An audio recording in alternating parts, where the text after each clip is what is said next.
Hello, welcome to the I'm a Busy Guy show. I'm a busy guy. My name is Vince LoCascio, and I have two busy guys here today, Rod Griffiths and Matt Mutzler from the Blue Moon Bikes in Sycamore, Illinois. Gentlemen, welcome. Thanks for being on the show. Thanks for having us. All right. Let me ask you first, I know because you're not just a bike shop, so to speak, but you also have a museum of what is considered your collection. But how did you get into the bicycle business? About in the mid-'90s, I got an old motorbike that I'd found at the farm that I grew up at and that we'd had as kids, and decided to have it restored. And the gentleman that restored it for me had several of the crates in his basement, and my son was probably around 11 or 12, and we kind of both liked the bikes, and we started looking at them, and pretty soon he was out looking for bikes, and I was out looking for bikes, and we were buying bikes at garage sales, and people were calling us about bikes they had for sale because they knew we were like kind of going crazy. And you had the fever, so yes, we did. We'd gotten bit by the bug of bicycles. And from then on, we started going into bicycle shows, and started, after buying so many, decided we better start selling them, so we'd have parts and bikes for sale, and going to the swap meets and the shows, and pretty soon we started showing our bikes and restoring our bikes, and that's kind of the way we got into it. So, and it's continued on. And, and your website is bluemoonbikes.com. That's correct. And Matt, you're the expert on the Stingrays. Right. How did that come about? Because I know we talked earlier that I think you were 3 years old when the crate came out. So correct. How did that come about?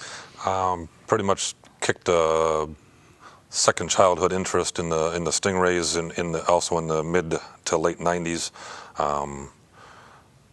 Got into one bike, and pretty soon that evolved into 2 bikes, and then 4 bikes, and then 10 bikes, and 20 bikes, and continued on, and started collecting and really taking an interest in just what these bicycles are, and built a private small collection, I guess. That you know, you mentioned you have one in your living room. Oh yes, yeah, numerous bikes within my house, and just to enjoy them pretty much on an everyday basis as art, even other than just. I mean, what we have here is what the Schwinn, the Stingray Deluxe. Right. Deluxe Stingray. Well, we'll come back. I mean, I want hopefully the focus of the show is on the Stingrays, which is a great piece of Americana, but something that means a lot to all the baby boomers and their memories and all. But we'll back up a little bit on the history of the Schwinn bicycles. And Ignaz Schwinn, you can tell me he was born in Germany and then came here and started his company? Mm-hmm. Yep, yeah, he's immigrated to the U.S. and started the company in the late 1800s, and right in Chicago. And he was a designer. He was a designer, and I guess started the business. Yeah. And let me ask you a question about, in my reading, in which this book, which Rod was very kind to share with me, called the history, basically, of the Schwinn bicycles. The first ones, the two-wheelers, were called safety bicycles. Right. What the one with a huge wheel. Right. If you remember back in the to the late 1800s, the bicycles had the large. I'm old, but I don't remember. Right. Exactly. But they had the large, what they called high wheels. Okay. Very unsafe bikes to ride, and with these new designs at the time, had 2 similar-sized wheels on them, and with pedals and brakes, and much safer to ride than the preceding early bicycles of the high-wheel bikes. So that was Schwinn. Now he comes back. He comes here, and how did he get his money to start a company? Well, in 1895, when the company was started, he had an investment banker named Arnold is his last name, and Adolf Arnold, I believe, was his name, and they hooked up as partners, and he funded Schwinn to get his company started and put the money up, kind of a silent partner, and as the company grew, Schwinn was able to repay Arnold back and bought him out, but he continued to keep the Arnold name on his bicycle as Arnold Schwinn until 1967, when they changed the company's name to just Schwinn. To the Schwinn company. And I know some of the things that they first started off with was a fad, or whatever you want to call it, but a sport, bicycle racing. and they built, what, the world model? Right, that was one of their early racing models that was developed to kind of take cycling just from transportation into more of a sport use. You look what it's become now. Yes, you know, exactly. bicycle racing. So now we got, around the turn of the century, the economy or whatever it was in financial distress, but the bicycle business was booming, and there was, 300 bike companies, and 2/3 of them were in the Chicagoland area. Right. That started off. Yep. How is it now? I mean, it's just worldwide. Now it's worldwide, of course, yes. Are there any bicycle companies still based in Chicago Not that I'm that aware you of. know of? Okay, so and then also I had read that he, who knows where we'd be now, but he designed an electric car. I guess he didn't put it. Yeah, I think he had designed electric cars and different interests and avenues, and I think bicycling just became his main focus, though, and the company, of course, thrived on bicycles.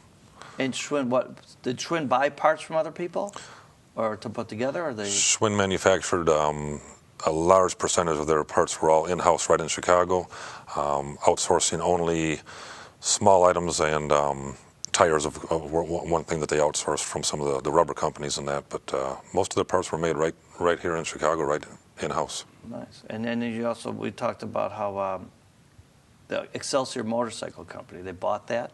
Mm-hmm. And what can you tell me about that? They bought that in I believe the 20s, and they had it for a short period of time, and I think probably with the economy, and there was some issues with safety that kind of swayed Mr. Schwinn out of the business, and decided after a few years that it just wasn't his niche, and they decided to stick with the bicycles and close the company. I don't believe they ever sold the company or anything, so they just closed it. Excelsior, and they were, I guess, famous for making police motorcycles. Police, yes. So now the stock market crash happens, and Ignaz kind of gets out and passes it on to his son Frank. Mm-hmm. And what can you tell me about the new designs that he innovated or suggested? Right, that would probably be in the right there post-war and leading into the 40s with the everything was kind of going streamlined at that time, and some of the bikes were using some of those features as far as airplanes and trains, and I think about getting transportation fast. Right. I mean, because then they started adding on things to make them look like a motorcycle. Correct. Like Yep. Like a gas tank. Right. Obviously, the bikes didn't need it, but. Yeah, which would have had a horn or a toolbox in it, but it resembled a gas tank of a motorcycle. Headlights were added to the bicycles, and some of the different design and artistic features on the bikes. A little more was Yes. added on there for that. Mm-hmm. Yep. Not only did they change the designs, but what can you tell me about how they had exclusive dealerships?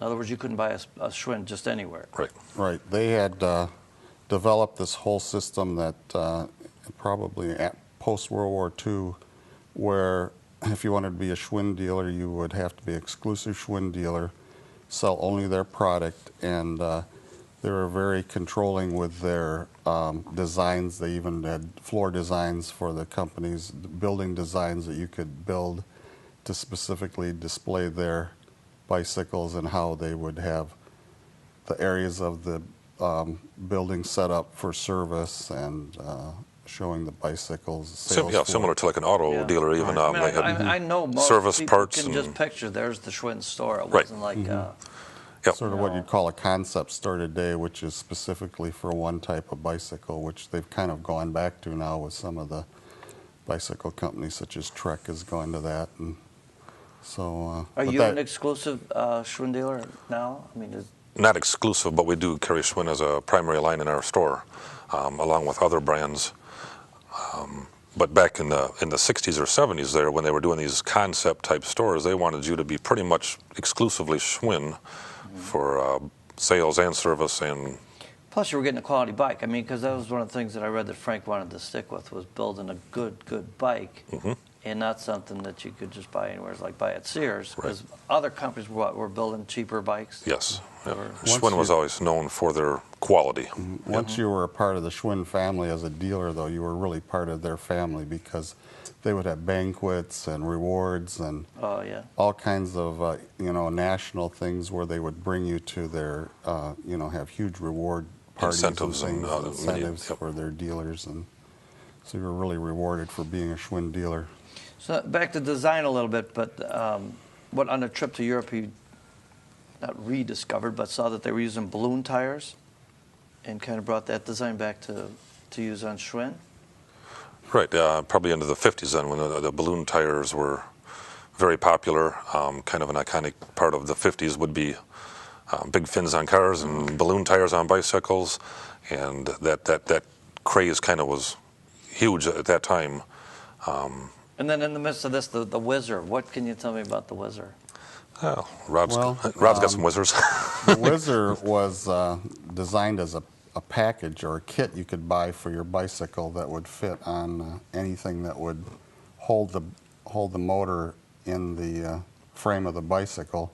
They came with the tank and the motor and the sheaves to run it and all the controls, and they were pre-war World War II, the company Whizzer was, but then post-World War II they really got big where people didn't have a lot of money, but the kids got a hold of them and started buying the packages, putting them on their bicycles, and having a way of traveling on roads and getting places fast, and they were very fuel efficient. And then in the early 50s, Schwinn actually teamed up with Whizzer, and a lot of the Schwinn dealers sold the Whizzer packages out of their stores, and also they teamed up with them to make a full Whizzer bicycle where they came out of the factory with a Whizzer motor designed with the bicycle frame for that Whizzer package. So, And you compared it to a moped. So it right, was like and they always had, most of them had pedals on them. There were a couple of models with a kickstart motor on them, but they were very rare. I know, because we want to get into talk about the Stingrays, but quickly about the another big seller for them was the Phantom. Yeah, the Phantom was actually designed and brought out in 1949. It was continued through 1959. Was their flagship balloon tire bicycle that was kind of noted as the a newspaper boy bike, which many of the children and kids that delivered newspapers in Chicago would have one of those with their newspaper satchels on the back, and were able to deliver their newspapers on them, and so they were very popular in the 50s and lasted about 10 years. And I had read that they showed that had more chrome on it. That preceded automobiles adding all the chrome on it. Yes, they were very elegant looking bikes, lots of chrome. The of cycle detail. truck, I think that you said that you had one of, or that you use. It's in this book, shame on me. But I'll find it. But it was a bike that had a big basket on it. Right. The cycle truck was designed for deliveries in factories and grocery stores, and if you had they would have a placket you could have made and installed on it with your name of your business on it, and they were made from, I believe, the late 30s to about the late 60s, and they were made for 30 some years, and were very popular for, like I say, the deliveries, and factories used them a lot for tool deliveries to different departments. And they were the only ones making it. They were they were the most recognized one. I think there were some other companies that made them, but they were the. So we got companies. the 50s comes along with middleweight bikes, and they're kind of like more going towards names of cars like the Corvette and Jaguar. And so now we get to the Stingray Revolution here. And Right. tell me, how did this come about? Al Fritz was the designer, so to speak? Right, Al Fritz was the top of the design team, and 63 and a half was when the Schwinn Stingray was introduced onto the market. They had a craze that was going on with kids taking their bicycles and adding a banana seat and adding high handlebars, and somehow this. What model do we have here? What can you tell me about this particular? Oh, this one in particular is a 1967 Deluxe Stingray. The Deluxe models came with white wall tires, chrome fenders, deluxe saddle, a little more chrome and glitz on the bike than the standard base model Stingray. The first one that came out. Right. And what can you tell me about the design of the handlebars? The Stingray handlebars, originally the early models were an extremely wide handlebar and referred to as ape hangers or monkey bars. Yes, exactly. There was a lot of different names that were used for them. Quite often you'd see a kid riding a Stingray and have his friend up in the front handlebar. And That was a perfect seat. Yes, exactly. Yep, you had a little bit of balance and some control, and you could ride your friends pretty much anywhere, I think. But of course, that later changed to a narrower handlebar, probably to prevent. And what's the myth on that? Well, probably to prevent from accidents, from having the second passenger on there, maybe blocking your vision of where you were riding, or the narrow handlebar also meant less chance for scraping a car or getting between. Those are wider. Yes, getting between parked cars or. Yeah, Rod, what can you tell me about the design of the banana seat? Because Schwinn didn't come up with that. No, they seat, were right? actually originally called a solo polo seat, which were flatter seats, and I believe Persons made them. It's an American company, and we're marketing them to bicycle companies, but they weren't really catching on, and they were sold as an aftermarket product.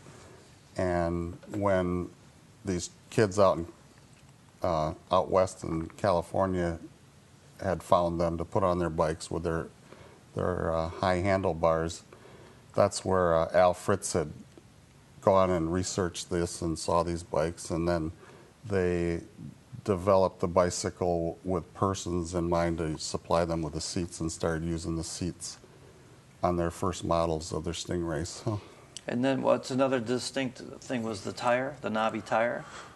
Yeah, the knobby tire was kind of a Schwinn exclusive, available in the white wall or the black wall tires.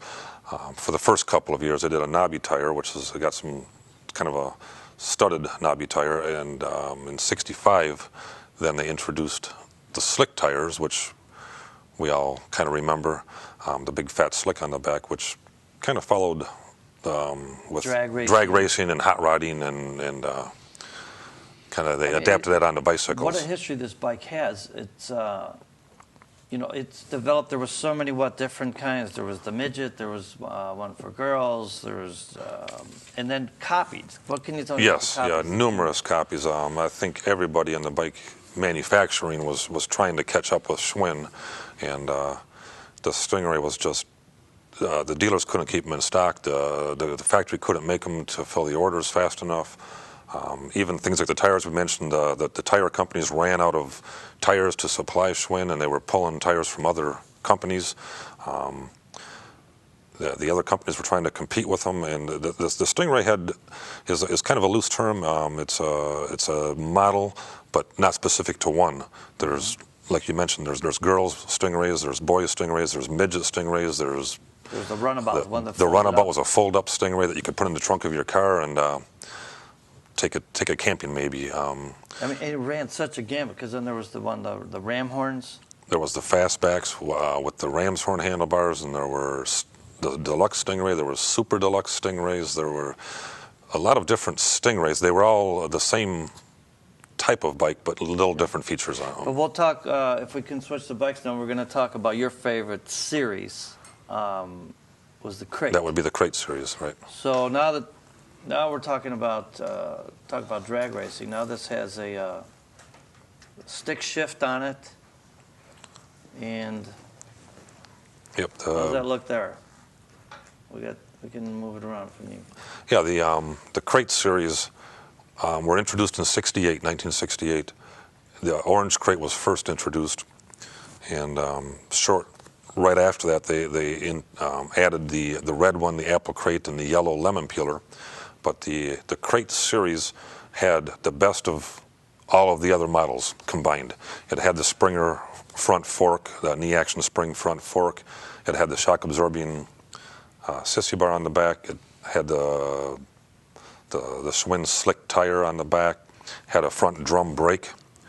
Had a lot of neat features. Had the stick shifter was probably what sticks out in everybody's memories. Oh yeah. The shifter was just cool, and you had 5 speeds, and ready to go. Racing. Ready to go There was racing. different series. Then there was what, the cotton picker did not have all the. No, they all had the same features. The names of the crates were different. There were 6 different models of the crate being and related with the color of the bike. The orange crate, of course, being orange. The apple crate was red. If you wanted the yellow one, you got a lemon peeler.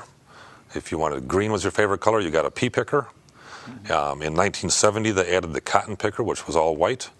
And 1 year only, 1971, they made the gray ghost, which is highly sought after today with collectors as being one of the hardest to find and most rare. They didn't make that many. It was made, well, it was quite a few made, but made only 1 year. And then there was one in the book, an all black one. They made some. Schwinn didn't actually make them, but a lot of kids would make a bike in black or paint it in purple or kind of customize it, if you will. And Schwinn, it's kind of a myth that maybe they ventured into a couple of different colors, but never actually produced them. Nice. I know. This one has shock absorbers on the seat itself. Yes. Yep. Another thing that I remember is doing wheelies on these things. Oh yeah, if you talk to the people, they could ride wheelies. One kid could ride a wheelie for a mile, and myself, I couldn't ride a wheelie more than maybe 10 feet. I don't know where you guys grew up. I grew up inner city, but because they were so popular, they were getting stolen. Oh, I bet, yes. And it was not a commentary, because I don't want to get into all that about living in the city and stuff, but because they were such a popular bike. Everybody wanted that bike. Yeah. If you had one, your friends and even your brother wanted it. And we have a lot of middle-aged men now come into our store and look at them and go, I had one of those one day, and it was gone the next because somebody had stolen it, and their dad was mad because they didn't take care of it, so they never got another one, and now they want them. So there's kind of a rebirth to the people that want them, who either couldn't afford them at the time when they were younger or had one when they were a kid. So I'm sure that's what you get all the time. I mean, guys like myself, that's, an interest that I have is, and that's, what, thanks for being on the show too. But then they went with the Manta Ray? There was a bigger version? Yep. Yeah, the Manta Ray was like a big kid's fastback Stingray. It was kind of a flop bike. It went only available for 2 years, and sales weren't what they expected, obviously, and they took it off out of their catalog anyway. And the Manta Ray was kind of a unique bike that it was designed for the adult or for the bigger kid. But, what about the stick shift? That was taken away too because of safety? Yeah, the stick shift was first introduced with Schwinn in 1966 through 1973, which then it was a federal ban outlawed, I guess, on the books as far as a safety issue, not for no consumer safety. Yeah, consumer safety. Yeah. Tell me whatever the urban legend is about, because first Schwinn had the Corvette, and then they had the Stingray, both Chevrolet names, obviously. Right. How did they get away with, or what do you know about it that you could tell me or not tell me? Right. Yeah, I don't have. People ask me that all the time. I don't have the exact answers. I guess. Did you guys ever? You had met Al Fritz, the designer? Right. Yeah, he's been out to our store a couple times, and him and his son. And what was the legend they said about how he had discovered the name? Oh yeah, Al himself said that he saw the stingray fish in a fish tank in an aquarium and thought it was a neat fish and a very unique name, and thought to use it on a bicycle. So that was the name he put on these banana seat bikes when they came out. Well, he's part of American history, right? I mean, because our whole generation, that's I say, people flipping through the channels, they see this bike, they're going to be, going to stop and look at it. Right. So now we got it took him in 20 years, whatever it was, to sell 1 million bikes. Now, when the crates came out, the first year they sold 1 million bikes, or manufactured 1 million bikes in 1 year. 1 million bikes in 1968. Wow. That was their first year to do that. And they also had a whole set of accessories. There was one I saw in the book today that I had no idea, a special thing to hold your baseball bat on there. Yep. Yeah, the accessories just are unlimited. This bike, for example, has a speedometer on it. Baseball bat holders. And the museum has quite a few of the accessories. We as have well. many of the new old stock accessories in boxes and things that we have displayed that were available through bike stores. Yeah. You know, let me ask you, how did the BMX came about from this bike? Yeah, it was about the mid-'70s that a lot of the kids like myself, we were taking these bikes, taking the banana seat off, putting like a 10-speed type seat on there, and putting a motorcycle type handlebar on, making a jumping bike or a BMX type bike, and pretty soon that's. And Schwinn kind of stayed with that trend. I think, yep, Schwinn saw that trend, and that was a new market for them. Yeah. And then back to the Stingray, because I know then they came out with what do you call it, replicas, like what, 98 or 99? 98, 99 is when they decided to reproduce the Stingrays and the crates. And what do you guys think about the Stingrays that are out now? The tufted seat that really looks like a motorcycle. Oh, the new chopper type Stingrays.